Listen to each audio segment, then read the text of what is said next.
तो कहानी कुछ इस तरह से शुरू होती है जहां हमें जेनी से मिलाया जाता है जो एक डायरेक्टर होती है और वो अपने प्रोडक्शन टीम के साथ डार्क टेल्स नामक एक शो बनाती है जो टीवी चैनल पर टेलीकास्ट होता था। इस शो में जेनी और उसकी टीम लोगों के द्वारा एक्सपीरियंस किए गए पैरानॉर्मल एक्टिविटीज को कहानी के माध्यम से दिखाते थे। पर यहाँ हम जान पाते हैं कि इस शो की ज्यादातर कहानियां झूठी होती थी। जेनी असल में इन कहानियों को मिर्च मसाला लगाकर प्रेजेंट करती थी ताकि शो की टीआरपी बनी रहे। And as we know TV channels का टीआरपी से ही पैसा बनता है। अब यहाँ हम नोटिस कर पाते हैं कि जेनी का कहानियों को फिक्शनलाइज करना शो के राइटर कानन को ठीक नहीं लगता था। अब शो के एक एपिसोड में जब जेनी दिखाती है कि एक औरत को एक घोस्ट फिजिकली एक्सप्लॉइट करता है तब पब्लिक इस शो का विरोध करने लगती है और यहाँ पर बात इतनी बिगड़ जाती है कि चैनल वालों को शो बंद करवाना पड़ता है। अब आगे हमें एक शेखर नाम के लड़के से इंट्रोड्यूस करवाया जाता है जो जेनी के क्रू का ही मेंबर था। अब यहाँ हम समझ पाते हैं कि शेखर आत्माओं को देख पाता था और इसी वजह से आत्माएं उसकी तरफ अट्रैक्ट भी होती थी। अब इसी रीजन की वजह से शेखर के पिता ने शेखर को एक अभिमंत्रित तावीज बांधा था जो कि उसकी रक्षा कर सके। अब एक बार जब जेनी शेखर से मिलने उसके घर जाती है तब शेखर किसी आत्मा की वजह से हवा में लिविटेट कर रहा था जिससे वो पहले तो डर जाती है लेकिन इससे उसके दिमाग में एक नए शो का आइडिया आता है। अब इस शो के आइडिया को वो अपने टीम के सामने प्रेजेंट करती है जिसमें वो पैरानॉर्मल जगहों पर जाकर लाइव टेलीकास्ट करेंगे और वो सारी चीजें वो लोग टीवी पर दिखाने वाले थे। अब इस शो के लिए सब लोग मान जाते हैं। आगे जेनी की क्रू की एक मेंबर सलमा एक नया हॉन्टेड घर ढूंढ निकालती है जहां जेनी पहला टेलीकास्ट करना चाहती थी। जेनी अब ये प्लान लेकर चैनल के हेड के पास जाती है जहां उसका प्लान अप्रूव हो जाता है। अब आगे जेनी उसके पूरे क्रू के साथ उस हॉन्टेड घर पर पहुंचती है जहां एक औरत शेन बागम और उसके बच्चे श्री और ओविया रहते थे। अब यहाँ शेन बागम जेनी को बताती है कि उसके पति देश के बाहर काम करते हैं और इसीलिए वो अकेली अपने दोनों बच्चों के साथ यहाँ रहती थी। असल में उनको ये घर काफी सस्ते में मिला था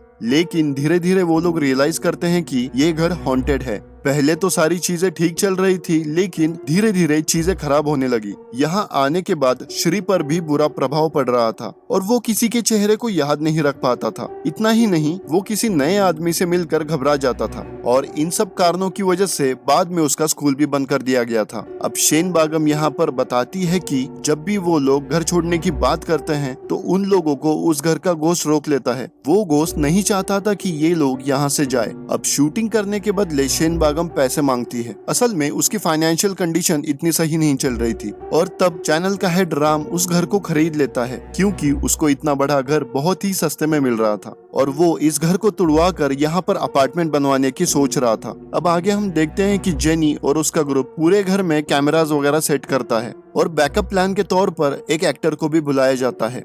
उनका प्लान था कि अगर असली वाला भूत नहीं दिख पाया तो वो लोग इस एक्टर का इस्तेमाल करेंगे जिसे भूत बनाकर प्रेजेंट किया जाएगा। अब शो की शुरुआत ठीक ठाक से हो जाती है और टीआरपी भी अच्छी खासी आ रही थी लेकिन जब एक्टर घोस्ट बनकर स्क्रीन पर आता है तो अचानक से वो हवा में लेविटेट करने लगता है। उसका सर 360 डिग्री घूम जाता है और वो जमीन पर गिरकर मर जाता है। अब ये सब देखकर जेनी और उसका पूरा ग्रुप बहुत ज्यादा डर जाते हैं। अब तक जिन भूतों को वो लोग झूठ समझ रहे थे वो असली में थे।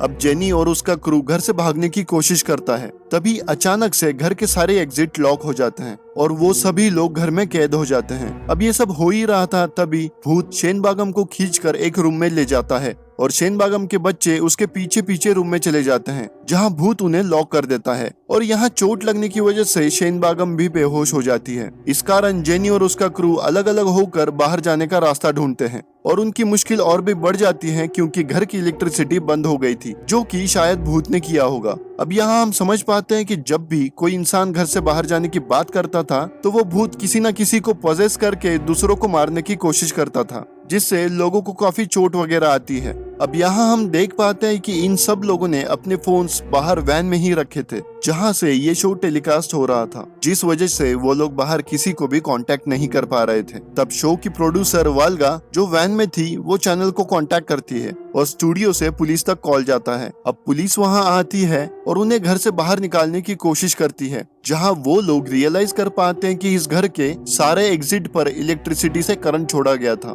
जिससे बाहर से कोई भी अंदर ना जा सके। अब इसी बीच जेनी शेन बागम का फोन ढूंढ लेती है और उसके क्रू के एक मेंबर का पावर बैंक भी उसे मिल जाता है, जिससे वो फोन वगैरह चार्ज करती है और ऑन करती है। अब वो बाहर बैठे क्रू को कॉल करती है। अब पुलिस का हेड यहाँ जेनी से बात करता है और कहता है कि जेनी को भूत को ये कन्विंस करना होगा कि वो और उसका क्रू वहाँ से बाहर चले जाएंगे, पर घर के रेसिडेंट वहीं पर रहेंगे। वहीं दूसरी तरफ हम देख पाते हैं कि कमरे में बंद शेन बागम को होश आ जाता है। तभी शेन बागम इस घर से निकलने की बात करती है और अचानक से उसकी बेटी ओविया पजेस हो जाती है और शेन बागम को मारने की कोशिश करती है। पर तभी कमरे के बाहर जेनी आती है और वो भूत को कन्विंस कर लेती है कि उसका क्रू वहाँ से चला जाएगा और इस घर के रेसिडेंट यहीं पर रहेंगे। अब भूत जेनी की बातों को सच मान लेता है और घर के डोर्स वगैरह खोल देता है, लेकिन तभी शेखर मौका देखकर श्री को लेकर वहाँ से भागने लगता है और भूत ये सब देखकर घर को फिर से लॉक कर देता है।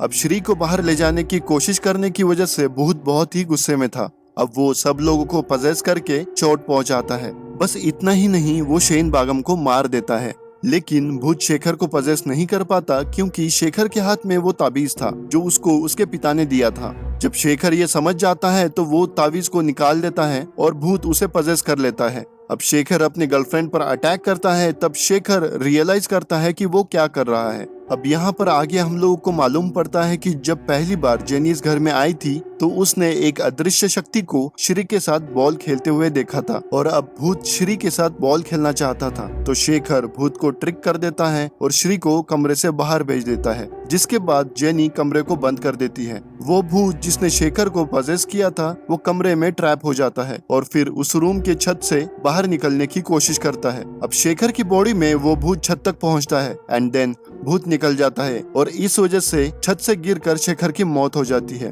तभी घर के सारे एग्जिट खुल जाते हैं और जेनी और उसका क्रू और शेन बागम के बच्चे घर से बाहर निकल पाते हैं। अब यहाँ हमें एक फ्लैशबैक दिखाया जाता है जो कि इस भूत की बैक स्टोरी के बारे में था। असल में कुछ साल पहले चिन्ना नाम का एक आदमी अपने माँ के साथ रहता था और चिन्ना की दिमागी हालत कुछ ठीक नहीं थी, जिसके चलते वो बच्चों जैसा बिहेव करता था। पास के लोग चिन्ना को बच्चों के साथ खेलने नहीं देते थे, जिस वजह से चिन्ना बहुत ही ज्यादा अकेला फील करता था। अब एक दिन चिन्ना की अपने माँ के साथ बहस हो जाती है और तभी अचानक से उसकी माँ चल बसती है, पर चिन्ना ये समझ नहीं पा रहा था कि उसकी माँ मर चुकी है। वो उन्हें जगाने की कोशिश करता है और एक दिन वो बाहर पड़ोस के बच्चों को खेलता देखता है। अब चिन्ना घर के छत से बाहर निकलकर रूफ तक पहुंचता है और वहां से गिर जाता है, जिसके बाद उसकी मौत हो जाती है। अब पड़ोसियों को चिन्ना की बॉडी मिलती है। तब वो लोग घर वगैरह में जाके देखते हैं, तब उसकी माँ भी वहाँ थी जिसकी बॉडी सड़ रही थी। अब इस इंसिडेंट के 5 साल बाद शेन बागम के हस्बैंड ने ये घर सस्ते में खरीद लिया था और घर में आते ही श्री ने चिन्ना के बॉल को उठा लिया था,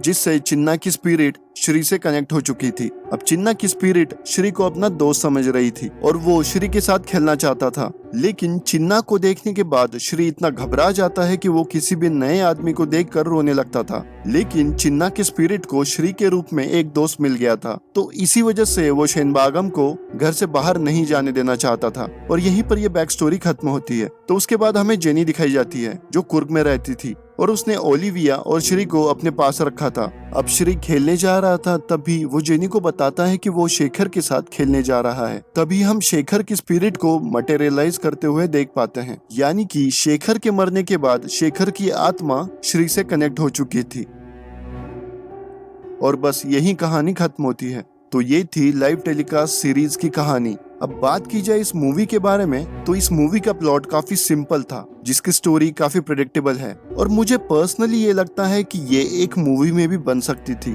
इसे एक सीरीज में बनाने की कोई जरूरत नहीं थी। खैर जो हो, ये मेरा पर्सनल व्यू है। बाकी आप चैनल को सब्सक्राइब करें ताकि हम ऐसी ही वीडियोस आपके लिए ला सके। वीडियो कैसी लगी ये कमेंट करके जरूर बताएं। वीडियो को लाइक करें और शेयर करें।